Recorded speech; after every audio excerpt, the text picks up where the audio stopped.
Hey, what's up, guys? What's up? It's Derek Smith doing the podcast on September 30th, 2019. It's about noon. Out here in California, you guys just waking up. Got back from Mississippi last night around 1 o'clock in the morning. Went to the Mississippi State Championship tournament, which was insane. I'll give you guys an update on that near the end. I'm gonna start cycling through the stuff on Reddit. I want to. I'm gonna save the. You know what? Let's talk about WAL right now. I like to go back a week on this podcast on as far as on Reddit and cycle back a week. And I was looking through the threads or posts and it's pretty much a lot of it is about WAL. So I guess I'll just kind of go over the matches and my opinion on the matches. That way we don't have to talk about it 400 times in in one podcast. So as far as the matches go, see if I can remember. I'm still on Mississippi tournament mode. Let me remember the WAL matches. We'll start with. So there was a preliminary match between between Juji Mufu and Mike Aiello. That match was more for show. They knew it. It was more about getting a lot of Juji's followers and to kind of get eyes on WAL, which is great, smart move. You know, we need more eyes on the sport in general. But I think that anybody that really follows Juji already has their eyes on arm wrestling. So I don't know how big of an upsurge we're going to get from that, since they're already all kind of on it, as much as they're going to get on it, probably. But, never hurts to have more eyes on the WAL. So then there was that match. Trying to remember the order of the matches here. After that was what was the first match? Was it Wagner and Devin? No, it was the ladies. Sorry, guys, trying to remember the order of the matches. We'll go over to. Oh, was it the lightweights?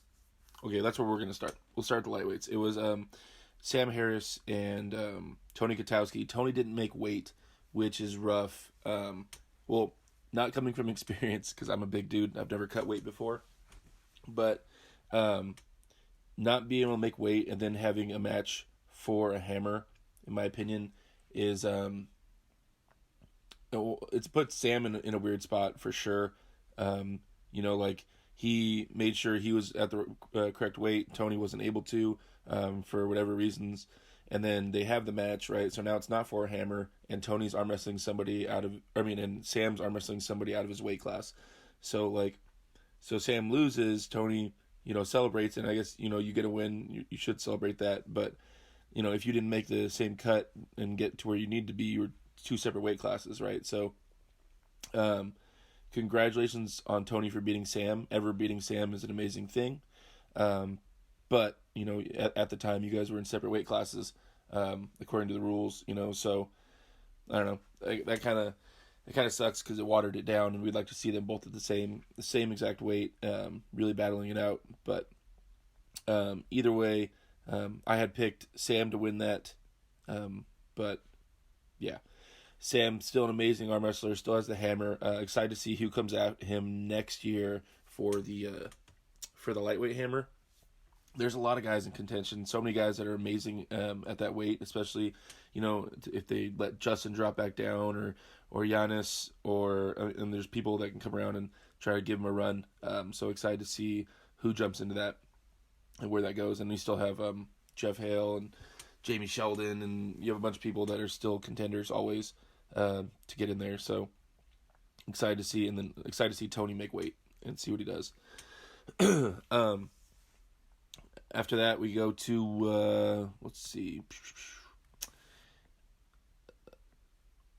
We'll go to the ladies match.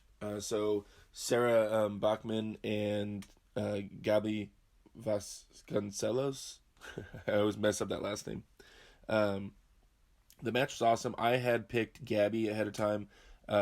She showed up She was as strong as I knew she would be inside. It's crazy. I've hooked with her before, and she is insanely strong. So I couldn't imagine any lady being stronger than that, because that's scary as shit. And I know Sarah was really strong going into that, but I don't know. I just couldn't even picture it. So what ended up happening pretty much was Gabby had enough inside pressure and side pressure that Sarah wasn't able to hang in there, and Gabby just jammed sideways. There were some choppy foul calls at the beginning. I think they were a little. I don't know. Gabby was already pinning her when they were calling these fouls. It seemed to me, but then again, I wasn't there. Just from the BR live stream, that's what it looked like. So I'm not sure exactly how I feel about those early calls, but in the end, Gabby showed what was what, and was able to get a hold of her and really show her strength, and it was crazy. After that match, we'll go to the middleweight match. Justin Bishop and Rob Vigent. I was actually hanging out with Justin this weekend and talked to him a little bit about it. It was a great match. I think everybody was shocked to see Justin take Rob's hand at the beginning, get in the straps and bust that hand back and really control the match at the beginning, and it really spiced everything up. No one knew what really was going to happen after that. But after that, it seemed like Rob was able to make some adjustments in the straps, really get a lot deeper. It looked like his hand was going a lot further past Justin's in the strap setup, and he was able to apply that giant hand and strong arm and really get a hold of Justin and reel him in. And because Rob's like insane. A lot of people don't think about this, but Rob's been arm wrestling for a long time, right? You can cycle back tournaments a long time ago and see Rob dominating and doing really well against a lot of top-notch pullers a while ago, like when I first got into it, or before then, about 10 years ago. So, I mean, it's no shock to me to see Rob at the top. I wish they would still have Todd Hutchings in that weight class, and then just keep bringing in some of the Europeans and stuff to mess around with Rob and really give him a run. But I don't pick the matches. It would just be good, because he's so strong in there, and Justin, is climbing, trying to get heavy enough to get up there, and Rob's just chilling around that weight, just kicking it. So, yeah, it'd be good to see some more people that are naturally at that weight, that walk around that weight, go pull against Rob, and see Justin go down to where he's more comfortable, I think, at a lighter weight, and arm wrestle, So, anyway, Rob ends up winning 3-1, and yeah, let's see. Congratulations to Rob Vigent. After that was the Devin Wagner match, left-handed. The match between Devin and Wagner. First off, Wagner burned himself out like the night before not burned himself out, but he showed Devin his cards. Devin's a very smart arm wrestler, and all he wants to do is get a hold of you, test you out, let you show him, what you're working with, what your angles are, how you want to pull, what muscles you're leading with.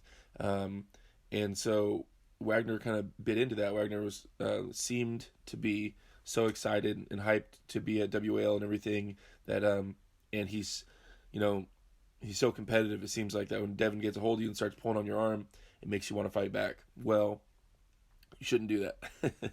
But Wagner did, and they had a little match there, but it ended up kind of going the way it showed in that little match in the real tournament. Wagner hit a little bit harder in the real event, but it was kind of the exact same angles, and Devin was able to hold him off for the most part. Wagner, I thought his head was going to explode. He was so red. He was shaking.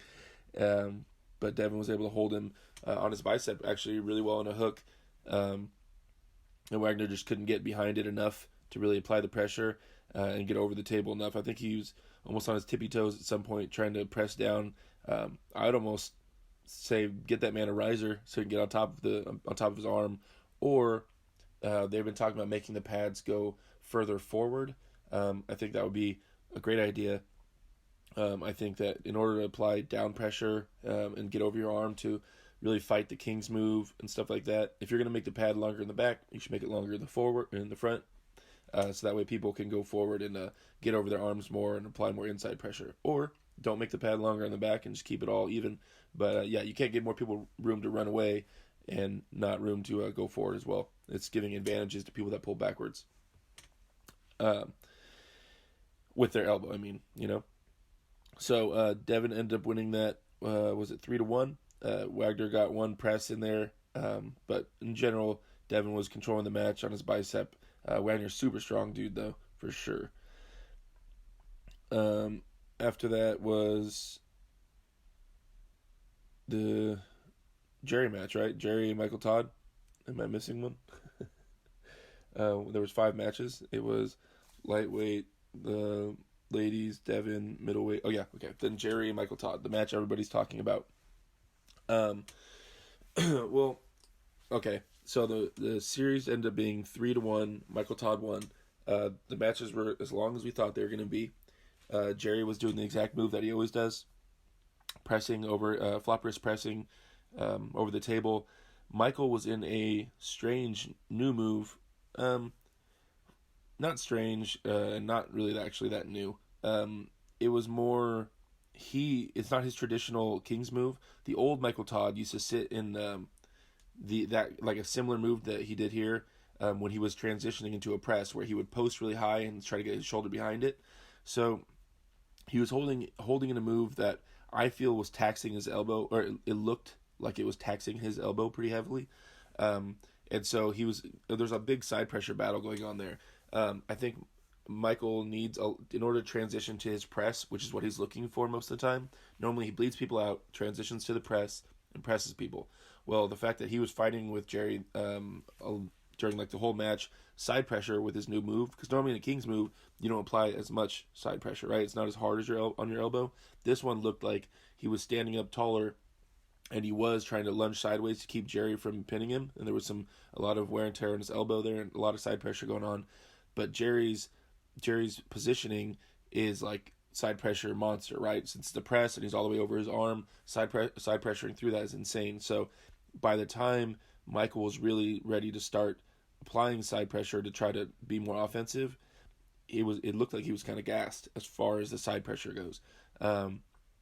So the final match, everybody's talking about it, went to the straps like they all did, and the straps came loose.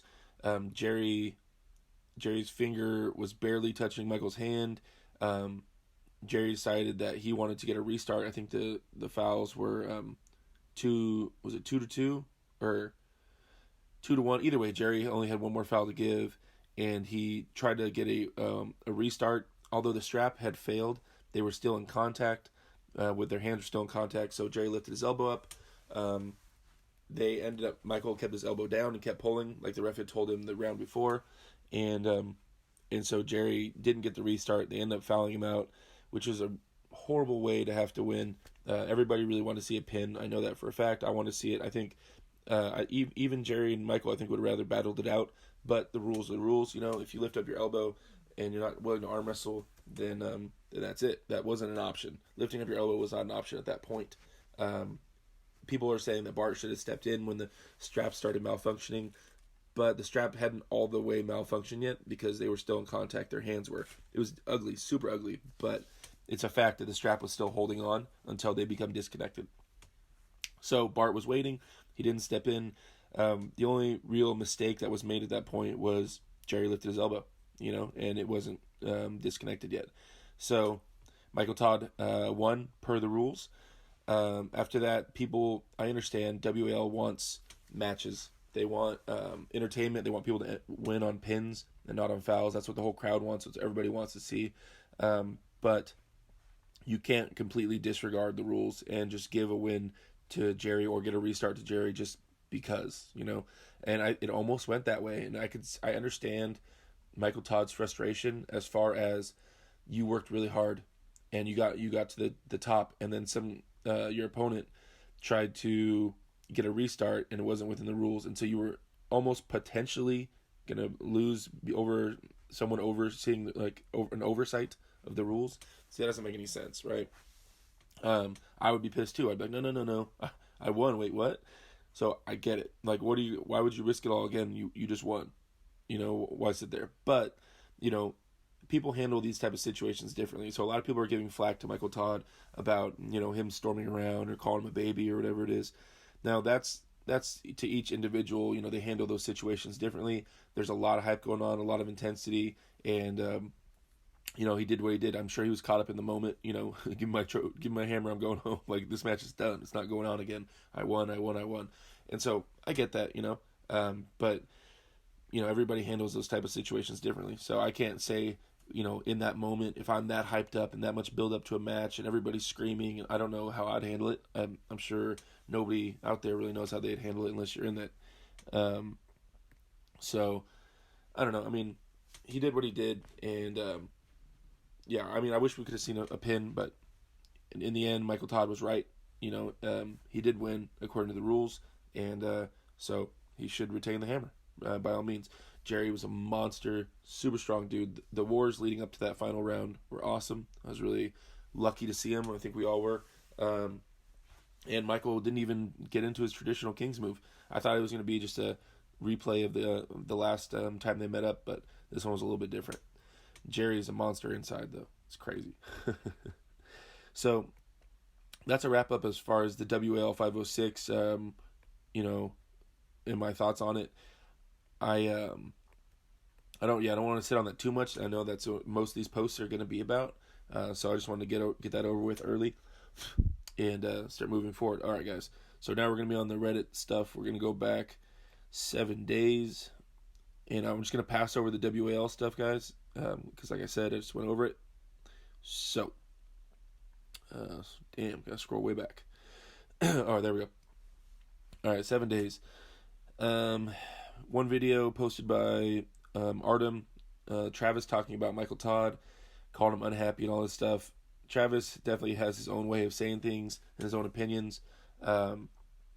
He's a funny dude. He's been around for a long time. He's a really smart guy. Travis definitely knows a lot about arm wrestling and stuff. But a lot of that is just personal opinions about people and stuff like that. And don't get me wrong, Travis is my boy. Michael Todd's my boy too. But to each his own. No real comment on. I talked to Michael Todd, and I think he's a cool dude. I talked to him on the phone for an hour, just like last week. Super cool dude. I got a ton of respect for him and Rebecca and everything they're doing. Great people. Anybody that has a passion for arm wrestling and something I've devoted my life to, I have instant respect for and wish nothing but the best for them. Same thing with Travis. So it's just, sometimes you see people and their personalities collide and conflict. So, that's on them. Next video was posted by Artem. It was his workout with Travis Bagent at the gym. I watched that. It's like it looked like it was a lot of high rep work, not super high intensity, kind of just blood flow and just some maintenance work. The workout was bench, rows, and bicep curls, I believe. And that was their Monday, Wednesday workout. It's interesting to see Travis working out at the gym. You don't see a ton of footage of him lifting. I've looked in the past, and there's some here and there of him doing pull-ups and stuff like that. But like I've said, when you've been arm wrestling as long as he has, right, your bones are already built for it now. Your tendons and connective tissue, it's good to go. So a lot of what Travis has to do when he approaches the gym is just stack on horsepower. So a lot of his lifting regimens, I think, is just worried about building big muscle groups, and you're not going to see him doing a lot of finger and wrist motions and stuff like that because he doesn't really need to, right? And so it's just him putting on big muscles in his back and chest and stuff like that. So always when you watch these workouts, these guys, think about what their goals are, with where they're at in their career or in their life. And I think that's what Travis, all he would need to focus on is just stacking on some horsepower, not really working on the connective tissue stuff like most of us need to do. Next one was posted by Michael Todd. It was it's a video of the battle through the ages with Big Daddy Jerry Caderet. Jerry's a monster, man. Been pushing for a long time, and they've had some crazy wars, him and Michael Todd. You should go back, definitely watch some videos of Jerry. He's been arm wrestling for so long. Back in the Yukon Jack days, you could see Jerry over there with his backwards hat, still pressing and tearing through people. Dude's been a monster for a long time. And he can still hook and everything like that too. People think he can't, but he can. Okay, we got one right here posted by Wabadab. Should I gain weight for arm wrestling? I weigh 130 pounds, but all the other guys at my club are 150 pounds and above, Am I at a severe disadvantage? Well, as far as the amount of muscle you're going to be able to hold, yeah, you're going to be a disadvantage if they're all bigger than you, right? But there are tournaments, and the World Championships do go. There are weight classes for your weight, right? Now, at most tournaments you're going to come across, most local tournaments, you're not going to see a weight class around 130 pounds for guys.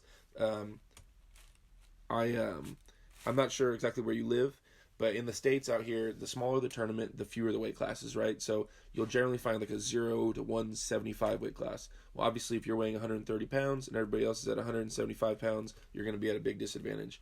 But if you're trying to go to the World Championships and stuff like that, you can find weight classes around your weight.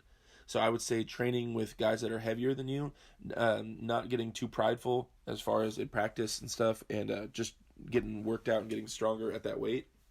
You can definitely go be a world champion at 130, but yeah, you're not going to find a lot of 130 arm wrestlers.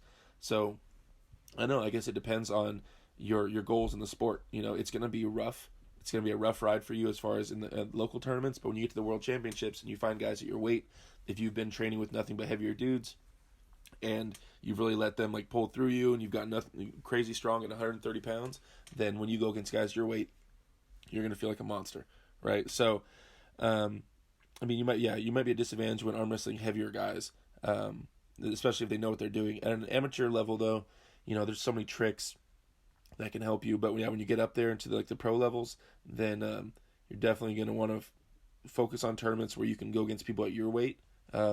Just keep your goals set on those. You know, that's what I'd say. All right, so next post. Let's see. This one has a few questions. Posted by, oh man, Alicyclic _ couple. I don't know, I probably mispronounced that. Training for a total noob. Hey all, I've always been awful at arm wrestling and only recently learned that people are using physics to gain an arm advantage when doing so. Here are my questions. Where do I start? I began arm wrestling with my friends more often, but my friends consist of either people with significant size and strength disadvantage or people with a gigantic advantage. I don't have anyone matched very well to my strength and size to practice with, unfortunately. All right, so we'll go. He has 4 questions. We'll start there. First off, it doesn't matter the size and strength as far as training goes.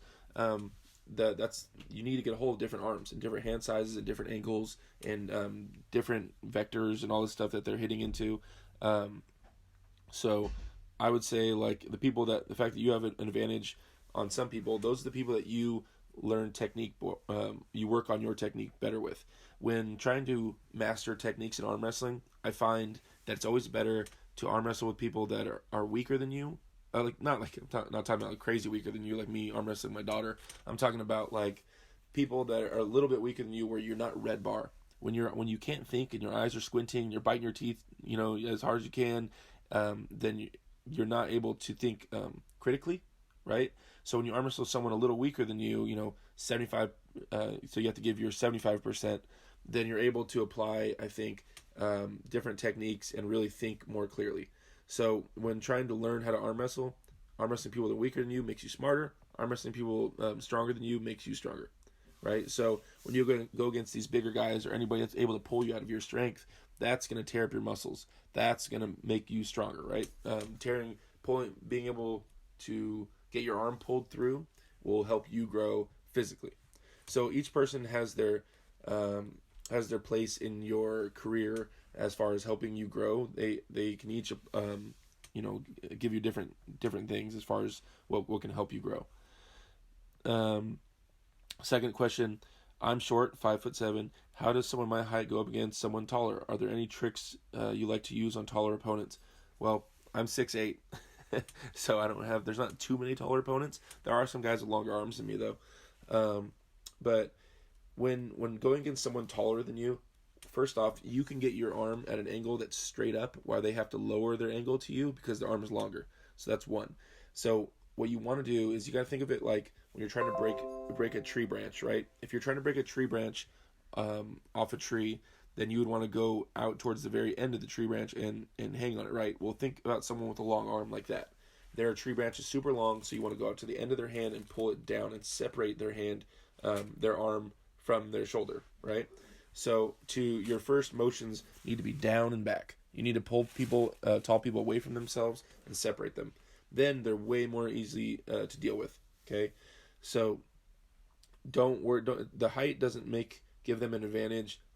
Be at the very beginning because you both start in the center of the table. I would say that depending on, there's so many things that it depends on, but depending on what move they're doing and what move you're comfortable in, you could have a significant advantage. It all depends on how you take it, how fast you are, how strong you are. But I've definitely pulled against. I have longer arms than everybody, and I've definitely got my ass kicked by many people. So yeah, it's an advantage, but only to an extent.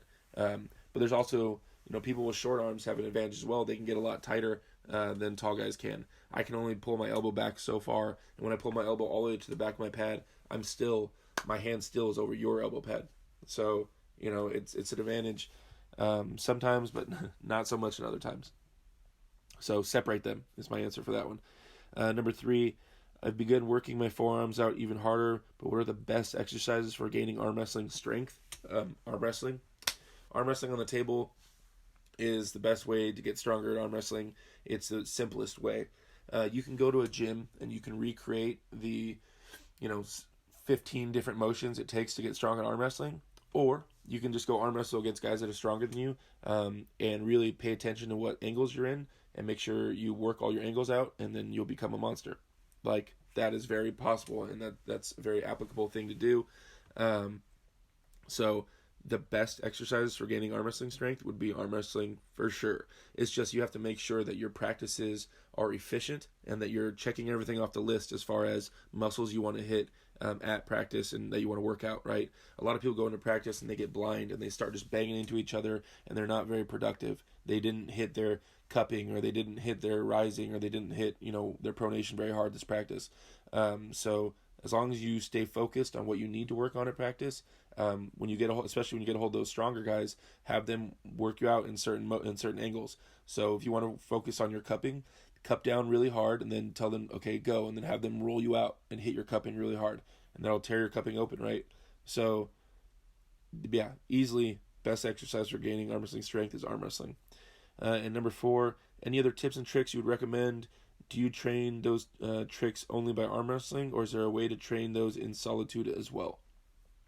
Well, if you're talking about tricks like techniques on the table, I mean, that stuff's all about experience, really. I mean, I could sit there and show you a million tricks about how to gain an advantage in a ref's grip, or in a strap, or in a hook, or in a top roll, but those things are all things I've learned over time, over getting my ass kicked, over badgering all the older guys and the experienced guys and having them teach me stuff. Guys that have been arm wrestling 30 years, showing me cool little tricks, about where to put my thumb and how to move my knuckle and this and that and this and that.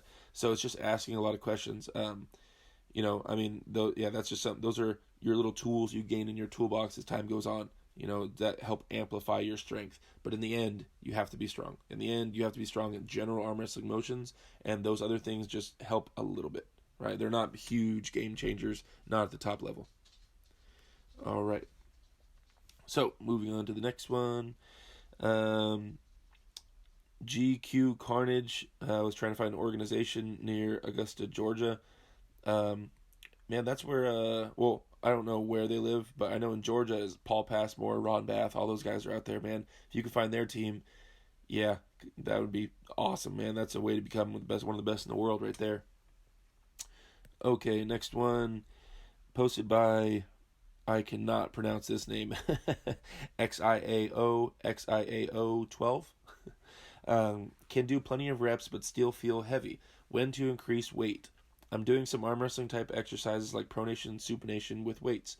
I'm progressing in reps and now up to 15 plus reps with my current weight, but it still feels heavy even on the first few reps. Why does it still feel heavy, and when is it time to bump up the weight?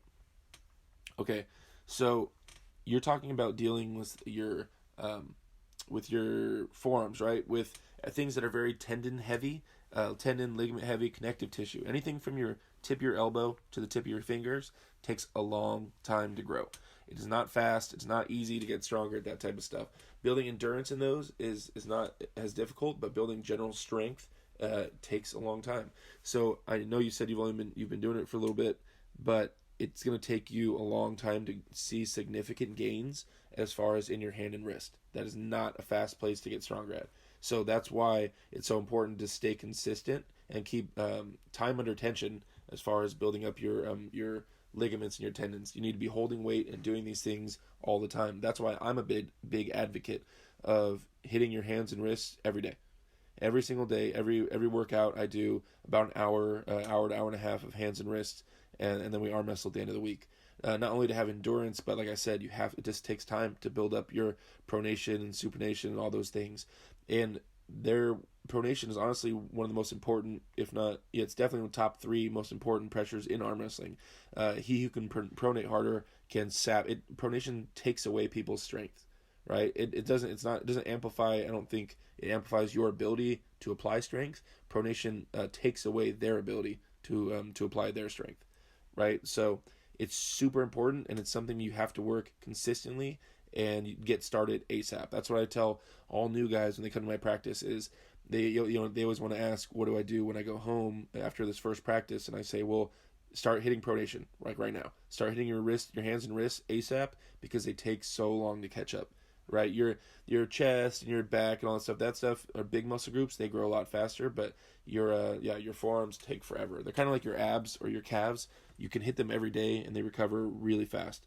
So yeah, stick with it, and I think that you'll move up in weight, but it's definitely never going to be huge swings. It just takes time. You got to chip away at it. Okay, Snake saying Wagner was about to lose was the next post, but that's 506. Another post about 506. Devin Laird's thoughts on Wagner, where he was predicting that he was going to beat Wagner. He actually predicted the way he was going to beat him the right way. Or like he said he was going to hook him, and he did. Let's see. WAL. Someone posted, WAL, please consider starting organizing and showing weigh-ins. Posted by Pettybox. He said, personally, I'm not a big fan of exaggerated and speculated weights. Same also for the PAL top 8 dudes. What do you think? I think the PAL does do their weigh-ins. They have a little show for it, for the top 8. I know I saw some pictures or videos or something of it. But yeah, I mean, I understand what you're saying, like as far as looking like the UFC and having weigh-ins. That'd be cool, especially with this current thing with Tony not making weight. Put a little more pressure on them to make weight. Yeah, I mean, I'm with it. It's just we don't have as big of an organization yet, I don't think. And then they would also have to have, like, they have to get them there extra early and stuff. I don't know, it depends on how many weigh-ins they're going to do. But yeah, I mean, it'd be interesting. I'd watch it. But yeah, I mean, something to think about for the future, I guess. Moving forward, posted by the Latvian Wonder 5, Legendary Arm Wrestling Tournament Zloty Tour 2018. I'm probably going to pronounce this wrong. Sandris Cetis, the Latvian monster. I believe I don't know how heavy he is. 100 kg, I think. Guy went to Zloty Tour, especially in 2018. He made a little mashup of the tournament for him. He did really, really well. Mostly rolling people out, like not quite low handing, but almost low hand top roll, posting, and he beat like everybody. Dude went to the Open like finals. He was the man. The only loss I remember him taking was to Prudnik at the end. But other than that, dude looked like a beast. So it was really entertaining to see him go through that. You guys should definitely watch this video. See that guy just tearing people up. He has his own YouTube channel now, and I think he's trying to grow it. It's World of Arm Wrestling. Is that the name of his YouTube channel? I think it is. But he posts the videos over here on Reddit every once in a while, so you guys check him out for sure. Okay, so another 506 post. Another 506 post. Ryan Bowen chess session and after polling with Todd Hutchings. So Todd Hutchings is out in Australia right now, and him and Ryan are trading. They're doing a lot of their the conjugate method or the West Side method, that the way that Todd Hutchings trains, and he has Ryan training. So they're kind of doing that in person and just chopping it up with Todd a lot and working on stuff. Great videos. I've practiced with Todd a few times. Super smart guy, super fun guy to pull with. He he tells it like it is, and these videos are great, and anytime you can ever hear Todd talk about training and stuff, he's definitely one to listen to. Now, there's some people in the sport that are amazing but aren't very good teachers. Todd is not one of them. Todd is someone that knows how to articulate exactly what he thinks, and can help tear you down and build you back up the way that you need to be built. So definitely recommend watching those videos. Giannis and Coach Ray give us a pre-enactment of WAL heavyweight final, posted by Bob Wagner. Yeah, listening to those guys talk, it's awesome. The information that Coach Ray and Giannis have is great. Sometimes their accents get a little thick, but in general, they have fantastic information. Moving on, posted by NNQ2603, Todd Hutchings and Lachlan Adair practice pulling. Practice, it was practice tables. Who knows how tired everybody is? Awesome seeing them pull, but I mean, I saw a lot of people like reading into that a lot. Everybody's worked out. Lachlan is a very strong dude.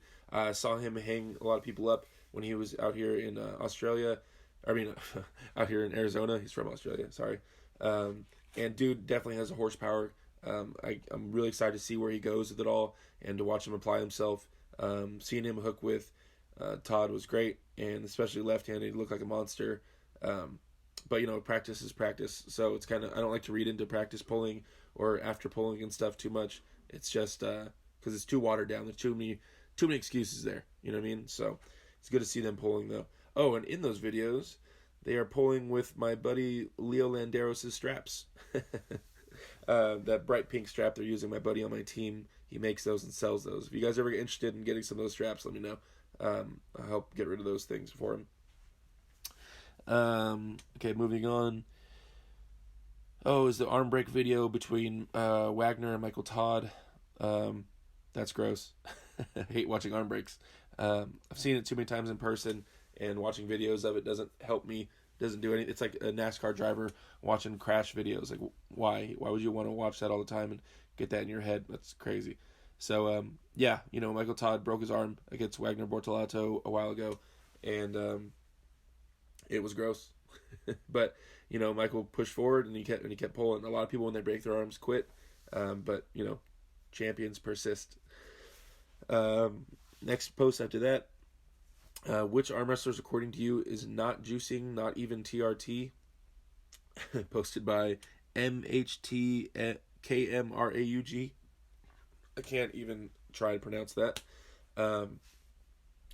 Okay, so which arm wrestlers are not juicing? Well, I'll tell you right now.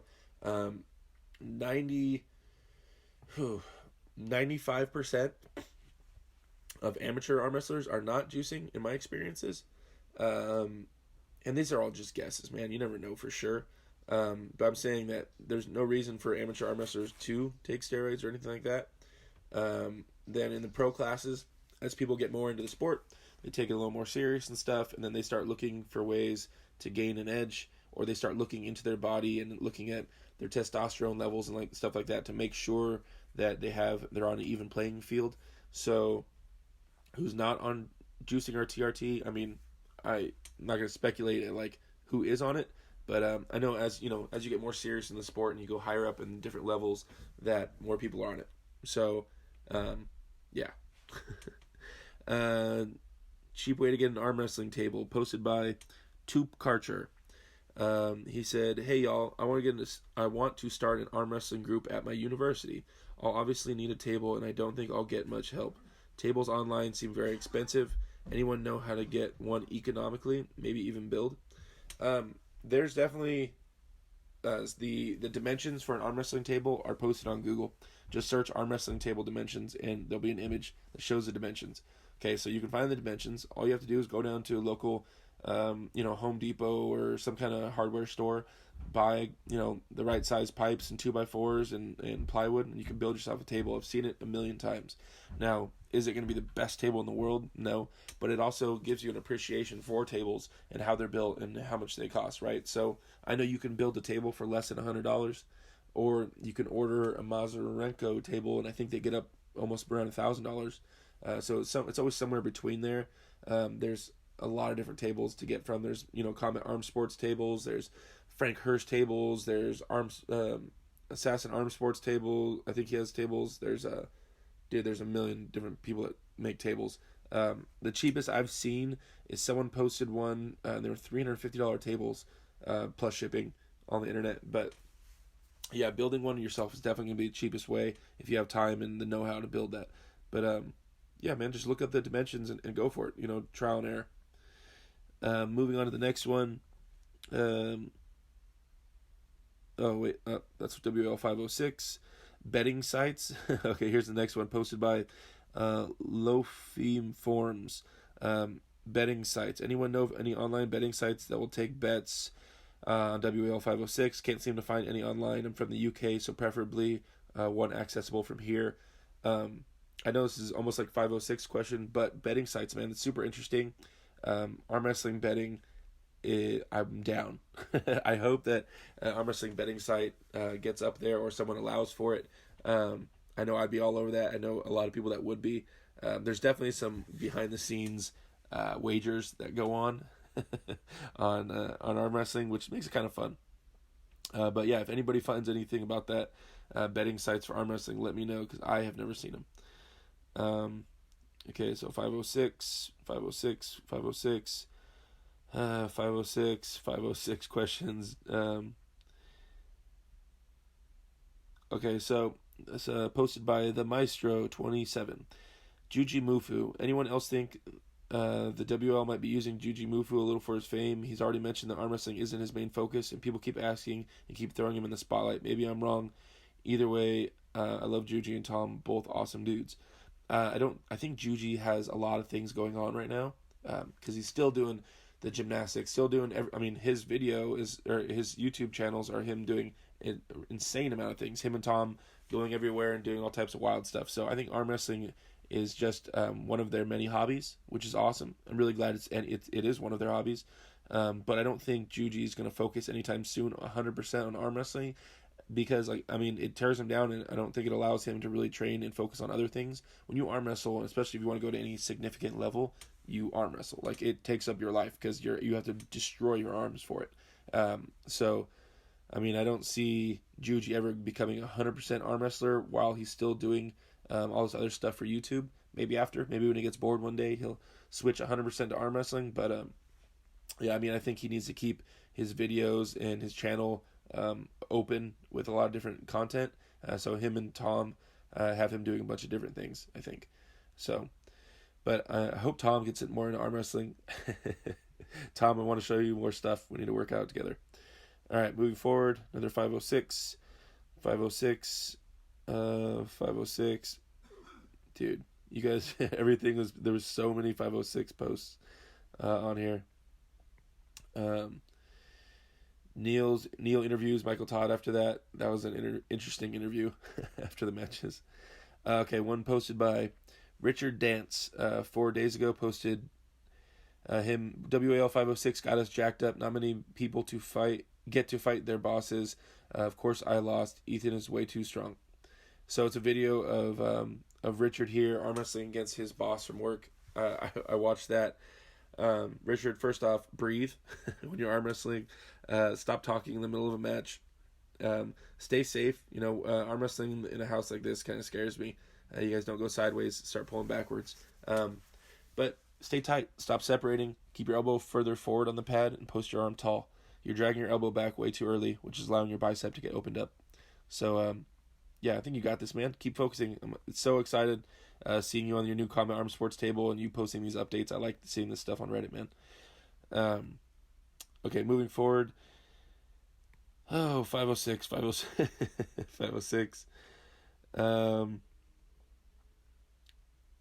Monstrous Japanese woman obliterates petite Chinese man. Posted by Criminal Scum 4 days ago. There's definitely ladies that can beat men for sure out there. There's I'm telling you right now, if Gabriella came out here and arm wrestled guys in a hook around her weight or even below, she would run through an amateur tournament. She'd beat every amateur guy, and she'd compete at some level with the newer pro pullers in a hook for sure.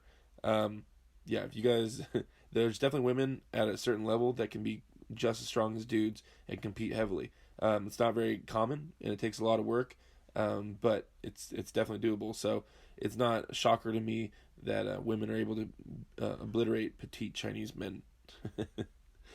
um, okay, so more 506. Okay, this post is by Lemasive1, Discord for arm wrestling.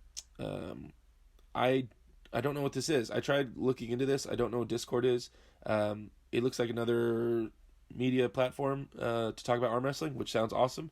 I need to look more into Discord um, and what these servers are and what this is all about because I have not any experience with these as of yet. But yeah, if it's another place to talk about arm wrestling, I'm all about it. Moving forward, more 506 stuff. WAL posted the official videos for 506.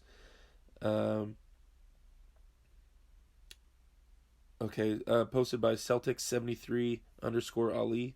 Referees should never have to be taught the rules by a competitor. They should know the rules better than them, no matter what the sport. Well, I think they're talking about the 506 thing with Bart. Now, Bart knows the rules, guys, but you have to imagine he's being pulled in so many different directions. Like, I feel for him. I really do. He's like, he's being pulled by the crowd, he's being pulled by the competitors, and he's being pulled by the tournament itself, right? So it's like he's trying to do the best he can. You're not going to find anybody that's going to make everybody happy because what you want a stricter ref? Okay, well, a stricter ref is not going to make it's not going to be more entertaining. He's going to end everything on fouls, right? And that's not what the WL wants. So it's like there's no winning. He's got Bart. We're not gonna get much better than Bart, guys. It's not. He's doing the best job that he can do given the restrictions that he has, right? That he's told to do.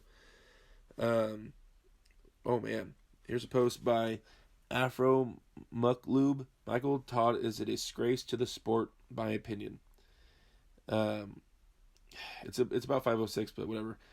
Yes, WL is terrible as far as following the rules, but the way it was handled and expressed by him whining was so unsportsmanlike. And then to turn around after the fact, an even worse decision by WL. No man should be willing to break his arm in order to win, and safety rules should be put in place. If it was a straight up arm wrestling, Jerry wins 10 out of 10. First off, Michael Todd is not a disgrace to arm wrestling. That's ridiculous. To say to someone that's dedicated his entire life, his entire adult life to a sport is not disgraceful at all. Like, I have so much respect for Michael Todd and the fact that he's so competitive and he's poured his heart and soul into something that me and many others pour our heart and soul into. That demands respect. There's no way around that. The fact that in a moment he gets a little hyped up and acts a certain way, okay, that's more something about everybody has their own personalities as that shines through. But as far as a disgrace to the sport, no, he is a perfect example of someone that has trained really hard and to achieve what they want within our sport. And I have a lot of respect for anybody at that level, and because I know I've put in 10 years of work trying to get to that level, and they've already been there, so I know they put in a ton of work because I'm working my ass off. So definitely not a disgrace. And it was a straight up arm wrestle. What are you talking about? That is arm wrestling. Those moves are within the sport of arm wrestling. So you can make excuses for Michael or Jerry. You could say, "Oh, Jerry's has all his weight behind his arm, and he's not even trying to hold on," and this and that. I mean, there's bitching about both sides, but neither one of them are disgraced. Those guys are both awesome, and there's definitely a place in the sport for both of their styles. Right here, the next post by Crux of the Mind, or of the Mimed. Michael Todd hate has gotten hilariously bad. It's a super long post, so I'm not going to read the whole thing. But basically, he's defending Michael Todd kind of like I did, man. You guys, everybody's hating on him so much, and I get it. If your opinion is on the way he reacted at almost losing a hammer, then yeah, that's all between you and Michael. I'm not going to speculate on that. But as far as him almost getting screwed over and being mad about it, I totally get that. And the King's move thing it's a move, guys, and there's an answer to it. And the only reason he got that move is because he worked so hard and because he arm wrestled for so long and because he's willing to push himself. Oh wait, there was one comment in the last one I didn't touch on. No man should be willing to break his arm in order to win. That's ridiculous, man. What are you talking about? That's what you have to do. And at the top levels, you've dedicated your entire life to it, and you're gonna stop at the potential of maybe breaking an arm. Like, that's it. That's where you draw the line. Like, I've dedicated 40 years to this, but I'm not willing to break my arm. A 5-month heal. I'm not willing to go anywhere near that. That's crazy, man. What are you talking about? That's what you gamble. That's the whole part of it. That's like telling a racer, a motocross racer, don't go too fast up this jump, or don't go too fast around this corner because you might get hurt. These guys are willing to get hurt on this motorcycle to win. What are you talking about? Of course they are, man. That's the name of the game. That's what you risk. As you get further and further into the sport, you learn your body and you learn your limits and what you're willing to do and how far you can go with things, and that's in search of horsepower. You start testing your frame and stuff like that. And Michael Todd's already broken his arm. I'm pretty sure he knows his limits by now as far as the angles he can attack. So to say someone should be willing to break their arm to win is kind of ridiculous, in my opinion. Moving forward, someone posted fire Bart. Like I said, I don't think Bart needs to be fired. I think that he's doing the best job that anybody could do. Posted by Criminal Scum. You can go anywhere in the world and find arm wrestling. Korea quarterly tournament. Yeah, dude. Korea and all those the areas out there are all blowing up right now, for sure. I really one day would love to visit anywhere out there. I've always wanted to go to Japan, but I want to go visit for sure. I went to Malaysia for the World Championships, but I had a layover in China. Then I went to Malaysia, but I didn't really get to go explore or anything like that. One day I'd love to go arm wrestle in China. There's a video posted by Criminal Scum, Koreans interviewing Devin and John. So they're just asking them general training questions. It's kind of hilarious because the way they ask Devin and Devin's answers are great, really insightful. And I know John so well, and when they're asking John this like similar questions, about training, John's always said it's just table time, man. It's just table time. You just get on the table and you train. But you guys got to remember, like, John, I don't even think John fully understands why he's so strong in arm wrestling. It was never that difficult for him. And he just was training since he was a kid. He's been arm wrestling forever. His body's built for it, guys.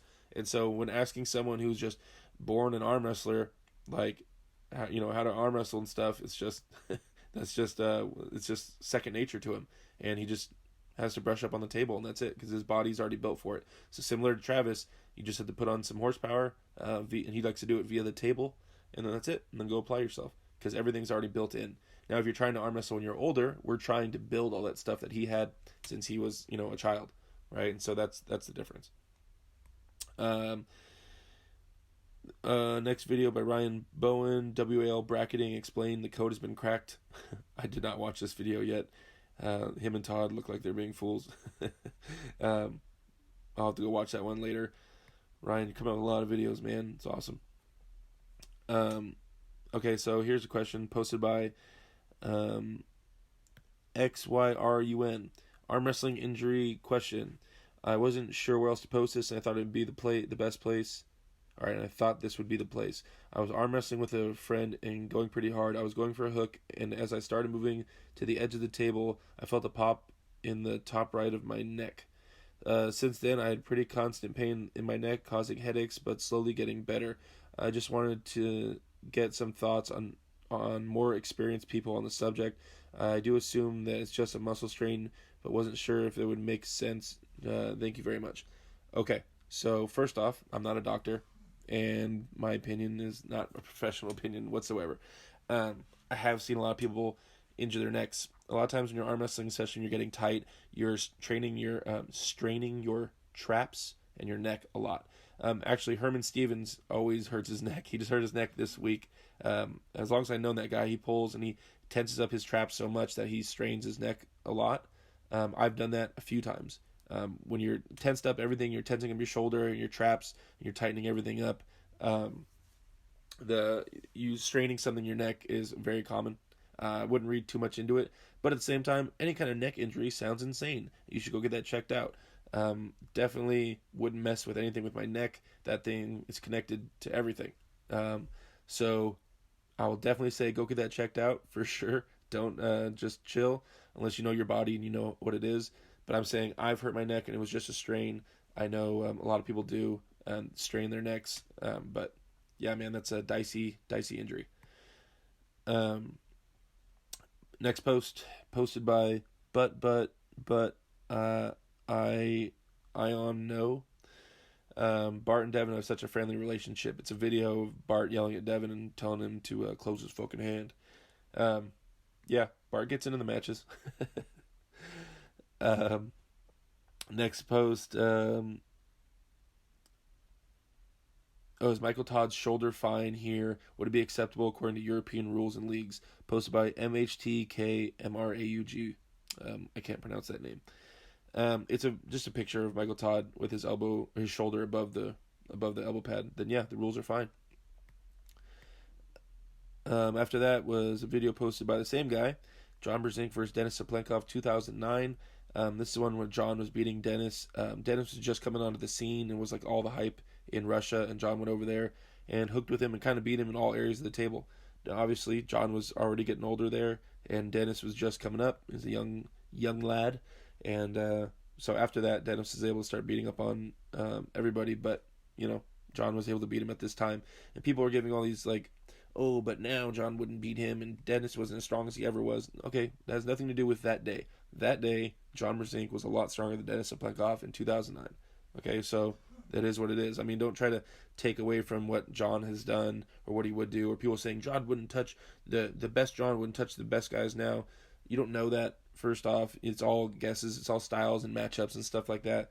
And I would always pit John against anybody. I've personally arm wrestled John a lot, and I've arm wrestled a lot of other top guys, and John will always be competitive. Now, if you're trying to like go base it off him being older now and having injuries, that's kind of a weird way to look at things. So yeah, I mean, anybody ever trying to chip away at John's legacy and say that he couldn't hang, that's all just speculation. It's like saying Michael Jordan couldn't hang with today's people. Now you could say that, and I understand a little bit what you're trying to say, but you never know, right? So to even try to shit on their legacy at all is kind of weird to me. Okay, video posted by Toro. Video Leledin versus Levon 2017. Quite impressive considering Saganashvili's ridiculous weight advantage. Yeah, that was a crazy match. I mean, it just goes to show that that Vitali, if his height if he uses it properly, he can really give Levon a run. And so I'm really excited to watch them pull. Moving on, WL should pay Jerry the win money. No, they shouldn't. He didn't win.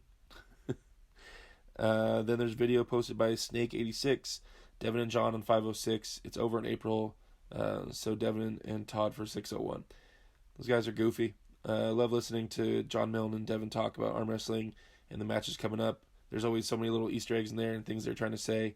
Those guys know a lot. I've been listening to them since I first started, just listening to them talk.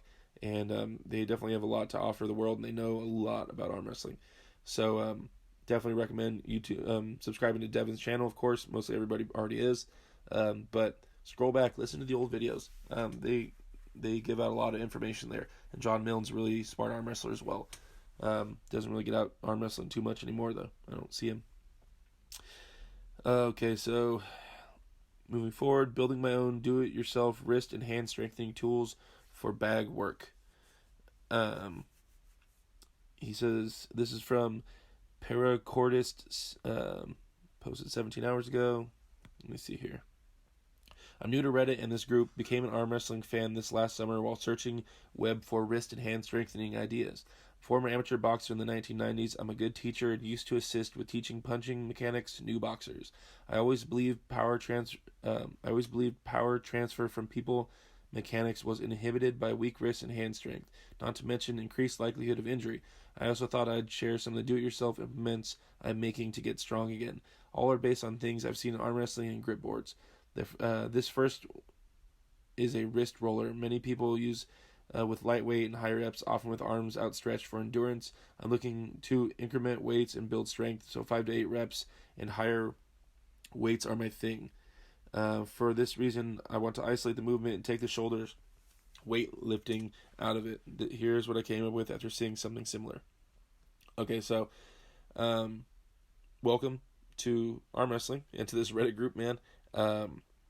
Yeah, there's a lot of tools out there to build to build wrist and hand strength. Once you really get into the sport and stuff and start looking around, there's a lot of websites that sell a lot of handles, or you can just build them yourself, or you can just find ways to work with. All you really need is something similar to it, in my opinion. And I love the handles, and I have a ton of the handles, and I bought them because they isolate really, really well. But if you want to get a general arm wrestling strength, you need something similar to a towel and a barbell. Like, that's it. That's all you really need. And you could get some insane arm wrestling strength. If you had a way to attach a towel down to some weight and put some weight on a barbell, you can become the man. That's all you really need if you want to get really creative with it. But there are a ton of tools that can hit things in great angles. But I'm a big believer in Country Crush. They actually are one of my sponsors. They help me out all the time. And they have a ton of great stuff on there. The Assassin Arm. Oh man, I can't remember the name. Assassin Arm Sports. They have a ton of stuff on there, and we can go forever. There's a million different handles makers. Grip Genie has a bunch of handles. Mazurenko has their handles. There's a lot of them. Check into those, man. There's a lot of ways to hit your different muscle groups in your forearms and stuff like that. And then as far as rep range and weight, I think it depends on where you're at and what your goals are. If you're just trying to do maintenance and stuff like that, if you're trying to do rehab, if you're really trying to make solid gains, you might want to go heavier. It all depends. So, but time under tension will help your wrist grow for sure. Moving forward. Okay, so another 506 post. Okay, here we go. Posted by Best Glazed, Matt Mask, and Paul Passmore. That was this weekend, the Mississippi State Championships that I was at. It was an awesome event, and there was a ton of super matches. One of them was Matt Mask for Paul Passmore. Paul Passmore is a monster. Anybody that is denying Paul Passmore or trying to say that just because you don't know who he is, that he's nobody, you must be new to arm wrestling, you must only be following WAL. He's definitely one of the top dogs in the South and over there. He's from Georgia. And it's no shock to me that he was able to give Matt the match that he did. I think in the second or third one, Matt hurt his elbow because he was trying to drive sideways and ended up hurting something in the inside of his elbow. But that takes nothing from Paul. That's just a testament to how strong Paul is. Paul really is a monster, and he's up and coming, and he should be getting top shots at anything. He could hang on the WAL stage. He could hang anywhere. So I have yet to see Paul really get destroyed on any level. So yeah, you guys should all be watching Paul Passmore and watch a super match. It's on Artem Top Rolls page. Matt Mask and Paul Passmore. Alright, sorry guys, we're already at an hour and 2 minutes. I'm trying to hurry up. It's all of WL506 stuff. Okay, so then another video posted by Ryan Bowen saying Toddzilla's a wild man. Him sitting around and talking WL506 deconstructed with the guys. I see Lachlan and Jordan Davis and all them in the video. I'll still have to watch that. Ryan's always putting out a ton of videos. I can't keep up. I'm trying to watch them all. But you guys check that out. I'm sure there's great information tossed around. Looks like they're all drinking beer, which is what Todd does. So yeah, it's probably a really funny interview. And the very last post is Ryan Bowen announced that he will be pulling Zloty at 86 kg this year, and he's pumped. Good luck, Ryan. That's awesome that you're going to be going out there, man. I think there's one other Australian dude going out there as well. I think, was it Ben Carroll? I think there's another Australian going to Zloty. So excited to see Ryan go out there and do his best. Hopefully it all pans out. And hopefully he's not too used to those WAL rules. Still knows how to pull in a strict rule setting. Because that Zloty tour, that's definitely a to-do on my to-do list tournament I want to pull before I'm done. So guys, that's pretty much it for Reddit. That's all the posts so far. Some people were hitting me up about spoilers. You guys stop spoiling stuff. If you're gonna post stuff about WAL during the matches, just try not to give it away in the title, please. People are complaining to me about that. And just use common sense. I don't want to have to start getting all crazy and banning people and stuff like that and erasing posts. Besides that, you guys, train safe, train smart. You guys, no more arm breaks, no more injuries. you guys have any questions, feel free to post them on Reddit. I'll go over it. I'm going to start doing it on Mondays. I want to start doing these on Mondays instead of Saturdays. Yeah, guys, thanks for listening. Sorry this is so long. Hopefully you guys got something out of this, and I'll talk to you guys